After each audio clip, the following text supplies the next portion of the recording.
श्री गणेशाय नमः। ओम नमो भगवते वासुदेवाय। वैशाख स्नान से 5 प्रेतों का उद्धार तथा पाप प्रशमन नामक स्तोत्र का वर्णन। अम्बरीश ने कहा, मुने, जिसके चिंतन मात्र से पाप राशि का लय हो जाता है, उस पाप प्रशमन नामक स्तोत्र को मैं भी सुनना चाहता हूँ। आज मैं धन्य हूँ, अनुग्रहित हूँ। आपने मुझे उस शुभ विधि का श्रवण कराया जिसके सुनने मात्र से पापों का क्षय हो जाता है। वैशाख मास में जो भगवान केशव के कल्याणमय नामों का कीर्तन किया जाता है, उसी को मैं संसार में सबसे बड़ा पुण्य, पवित्र, मनोरम तथा एकमात्र सुकृत से ही सुलभ होने वाला शुभ कर्म मानता हूँ। अहो, जो लोग माधव मास में भगवान मधुसूदन के नामों का स्मरण करते हैं, वे धन्य हैं। अतः यदि आप उचित समझे तो मुझे पुनः माधव मास की ही पवित्र कथा सुनाए। सुत जी कहते हैं, राजाओं में श्रेष्ठ हरि भक्त अम्बरीश का वचन सुनकर नारद मुनि को बड़ी प्रसन्नता हुई।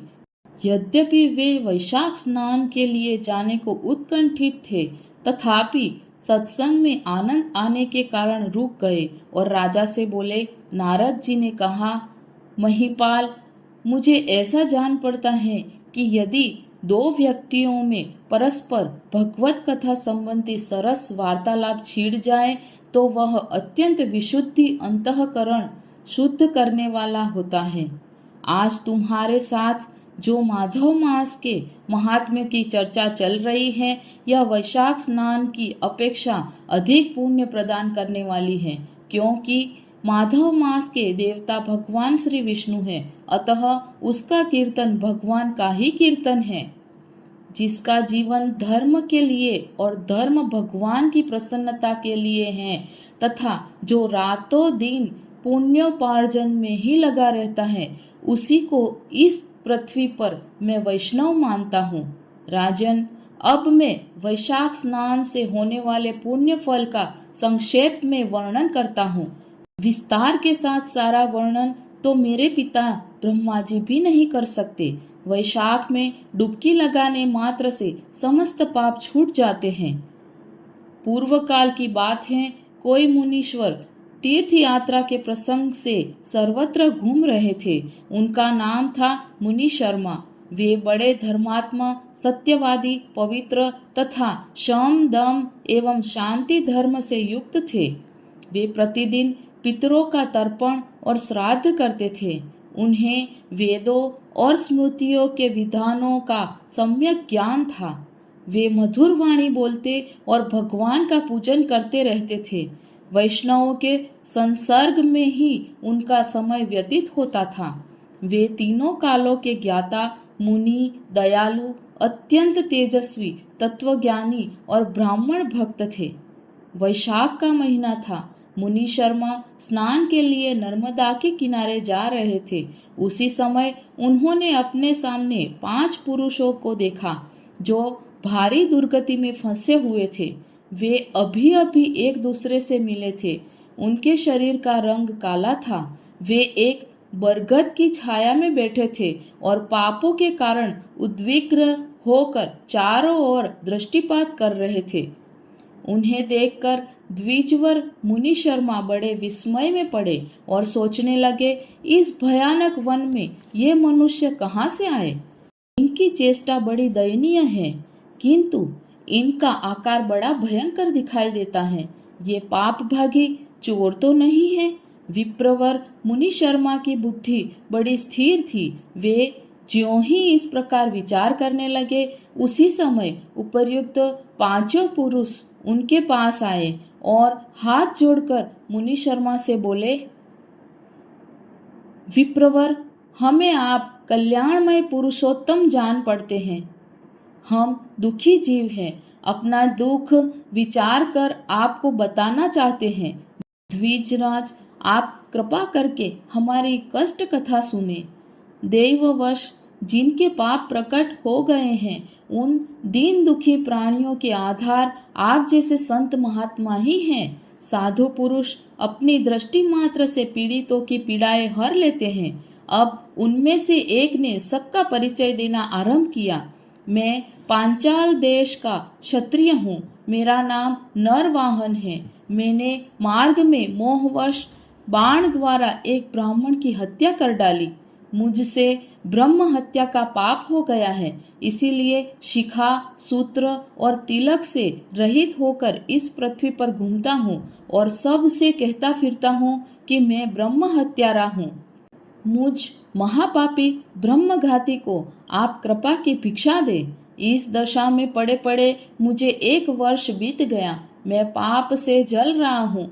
मेरा चित्त शोक से व्याकुल है तथा ये जो सामने दिखाई देते हैं इनका नाम चंद्र शर्मा है। ये जाति के ब्राह्मण हैं। इन्होंने मोह से मलिन होकर गुरु का वध किया है। मगध देश के निवासी हैं। इनके स्वजनों ने इनका परित्याग कर दिया है। ये भी घूमते घूमते देवाद यहाँ आ पहुँचे हैं। इनके भी न शिखा है न सूत्र। ब्राह्मण का कोई भी चिन्ह इनके शरीर में नहीं रह गया है। इनके सिवा जो ये तीसरे व्यक्ति हैं, इनका नाम देव शर्मा है। स्वामीन, ये भी बड़े कष्ट में हैं। ये भी जाति के ब्राह्मण हैं, किंतु मोहवश वेश्या की आसक्ति में फंसकर शराबी हो गए थे। इन्होंने भी पूछने पर अपना सारा हाल सच सच कह सुनाया है। अपने प्रथम पापाचार को याद करके इनके हृदय में बड़ा संताप होता है। ये सदा मनस्ताप से पीड़ित रहते हैं। इनको इनकी स्त्री ने, बंधु बांधवों ने तथा गांव के सब लोगों ने वहां से निकाल दिया है। ये अपने उसी पाप के साथ भ्रमण करते हुए यहाँ आए हैं। ये चौथे महाशय जाति के वैश्य हैं। इनका नाम विदुर है। ये गुरु पत्नी के साथ समागम करने वाले हैं। इनकी माता मिथिला में जाकर वेश्या हो गई थी। इन्होंने मोहवश 3 महीनों तक उसी का उपभोग किया है, परंतु जब असली बात का पता लगा है तो बहुत दुखी होकर पृथ्वी पर विचरते हुए ये भी यहाँ आ पहुँचे हैं। हम में से ये जो 5वें दिखाई दे रहे हैं, ये भी वैश्य ही हैं। इनका नाम नंद है। ये पापियों का संसर्ग करने वाले महापापी हैं। इन्होंने प्रतिदिन धन के लालच में पड़कर बहुत चोरी की है। पातकों से आक्रांत हो जाने पर इन्हें स्वजनों ने त्याग दिया है। तब ये स्वयं भी खिन्न होकर दैवात यहाँ आ पहुँचे हैं। इस प्रकार हम 5 महापापी एक स्थान पर जुट गए हैं। हम सब के सब दुखों से घिरे हुए हैं। अनेकों तीर्थों में घूम आए, मगर हमारा घोर पातक नहीं मिटता। आपको तेज से उद्दीप्त देखकर हम लोगों का मन प्रसन्न हो गया है। आप जैसे साधु पुरुष के पुण्यमय दर्शन से हमारे पातकों के अंत होने की सूचना मिल रही है। स्वामीन, कोई ऐसा उपाय बतलाइए जिससे हम लोगों के पापों का नाश हो जाए।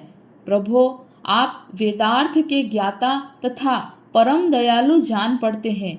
आपसे हमें अपने उद्धार की बड़ी आशा है।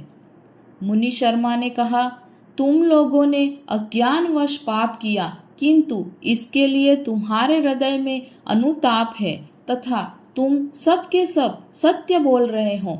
इस कारण तुम्हारे ऊपर अनुग्रह करना मेरा कर्तव्य है। मैं अपनी भुजा ऊपर उठाकर कहता हूँ, मेरी सत्य बातें सुनो। पूर्व काल में जब मुनियों का समुदाय एकत्रित हुआ था, उस समय मैंने महर्षि अंगिरा के मुख से जो कुछ सुना था वही वेद शास्त्रों में भी देखा। वह सबके लिए विश्वास करने योग्य है।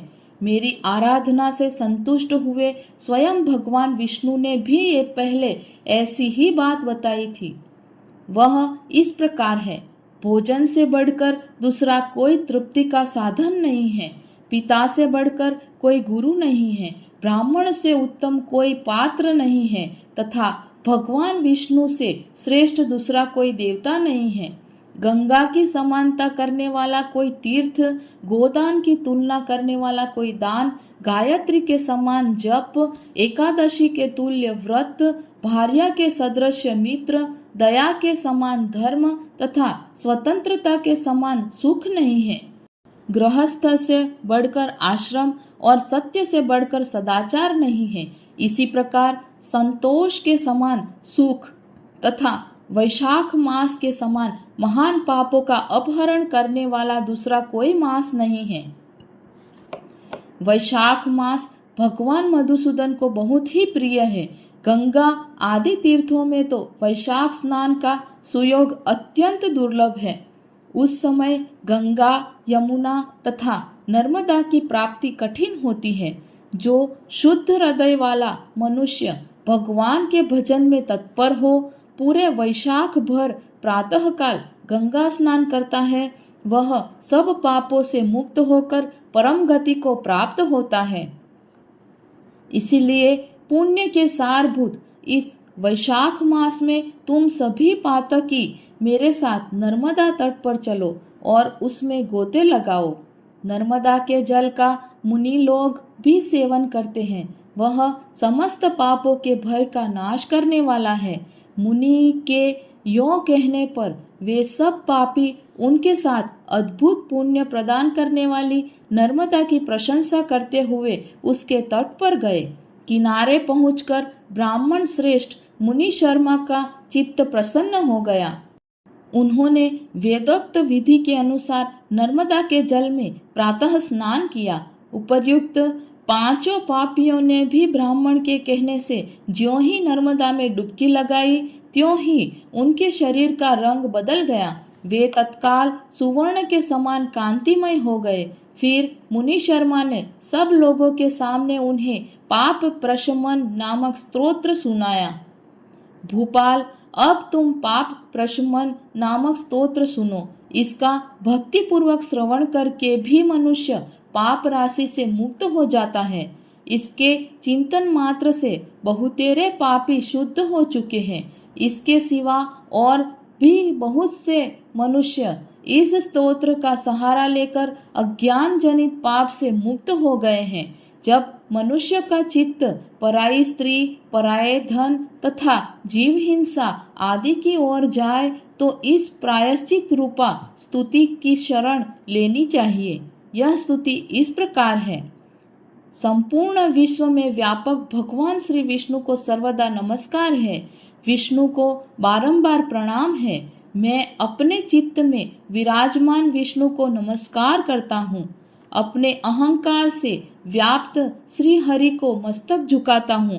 श्री विष्णु चित्त में विराजमान ईश्वर, मन और इंद्रियों के शासक, अव्यक्त, अनंत, अपराजित, सबके द्वारा स्तवन करने योग्य तथा आदि अंत से रहित हैं। ऐसे श्री हरि को मैं नित्य निरंतर प्रणाम करता हूँ।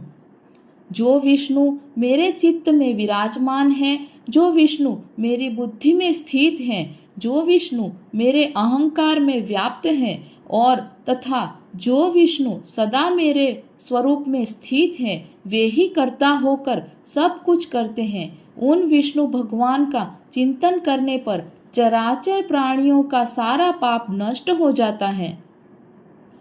जो ध्यान करने और स्वप्न में दिख जाने पर भी पापियों के पाप हर लेते हैं तथा चरणों में पड़े हुए शरणागत भक्त जिन्हें अत्यंत प्रिय है, उन वामन रूपधारी भगवान श्री विष्णु को नमस्कार करता हूँ।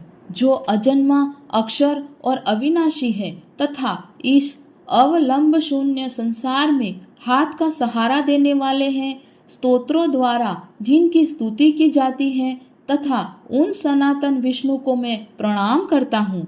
हे सर्वेश्वर, हे ईश्वर, हे व्यापक परमात्मन, हे अधोक्षज, हे इंद्रियों का शासन करने वाले अंतर्यामी ऋषिकेश, आपको बारंबार नमस्कार है। हे नृषि, हे अनंत, हे गोविंद, हे भूत भावन, हे केशव, हे जनार्दन, मेरे दुर्वचन, दुष्कर्म और दुष्चिंतन को शीघ्र नष्ट कीजिए। महाबाहो, मेरी प्रार्थना सुनिए। अपने चित्त के वश में होकर मैंने जो कुछ बुरा चिंतन किया हो उसको शांत कर दीजिए। ब्राह्मणों का हित साधन करने वाले देवता गोविंद, परमार्थ में तत्पर रहने वाले जगन्नाथ, जगत को धारण करने वाले अच्युत, मेरे पापों का नाश कीजिए। मैंने पूर्वाह्न, सायाह्न, मध्याह्न तथा रात्रि के समय शरीर, मन और वाणी के द्वारा जानकर या अनजान में जो कुछ पाप किया हो, वह सब ऋषिकेश, पुंडरीक, काक्ष और माधव, इन 3 नामों के उच्चारण से नष्ट हो जाए। ऋषिकेश, आपके नामोच्चारण से मेरा शारीरिक पाप नष्ट हो जाए। पुंडरीकाक्ष, आपके स्मरण से मेरा मानस पाप शांत हो जाए। तथा माधव, आपके नाम कीर्तन से मेरे वाचिक पाप नाश हो जाए। मेरे खाते पीते, खड़े होते, सोते, जागते तथा ठहरते समय मन, वाणी और शरीर से स्वार्थ या धन के लिए जो कुत्सित योनियों और नरकों की प्राप्ति कराने वाला महान या थोड़ा पाप किया है, वह सब भगवान वासुदेव का नामोच्चारण करने से नष्ट हो जाए। जिसे परब्रह्म, परम धाम और परम पवित्र कहते हैं, वह तत्व भगवान विष्णु ही है। इन श्री विष्णु भगवान का कीर्तन करने से मेरे जो भी पाप हो वे नष्ट हो जाए। जो गंध और स्पर्श से रहित हैं, ज्ञानी पुरुष जिसे पाकर पुनः इस संसार में नहीं लौटते, वह श्री विष्णु का ही परम पद है। वह सब मुझे पूर्ण रूप से प्राप्त हो जाए। यह पाप प्रशमन नामक स्तोत्र है। जो मनुष्य इसे पढ़ता और सुनता है, वह शरीर, मन और वाणी द्वारा किए हुए पापों से मुक्त हो जाता है। इतना ही नहीं, वह पाप ग्रह आदि के भय से भी मुक्त होकर श्री विष्णु के परम पद को प्राप्त होता है। यह स्तोत्र सब पापों का नाशक तथा पाप राशि का प्रायश्चित है। इसीलिए श्रेष्ठ मनुष्य को पूर्ण प्रयत्न करके इस स्तोत्र का पाठ करना चाहिए। राजन, इस स्तोत्र के श्रवण मात्र से पूर्व जन्म तथा इस जन्म के किए हुए पाप भी तत्काल नष्ट हो जाते हैं। यह स्तोत्र पाप रूपी वृक्ष के लिए कुठार और पापमय ईंधन के लिए दावानल है। पाप राशि रूपी अंधकार समूह का नाश करने के लिए यह स्तोत्र सूर्य के समान है। मैंने संपूर्ण जगत पर अनुग्रह करने के लिए इसे तुम्हारे सामने प्रकाशित किया है। इसके पुण्यमय महात्म्य का वर्णन करने में स्वयं श्री हरि भी समर्थ नहीं है। ओम नमो भगवते वासुदेवाय।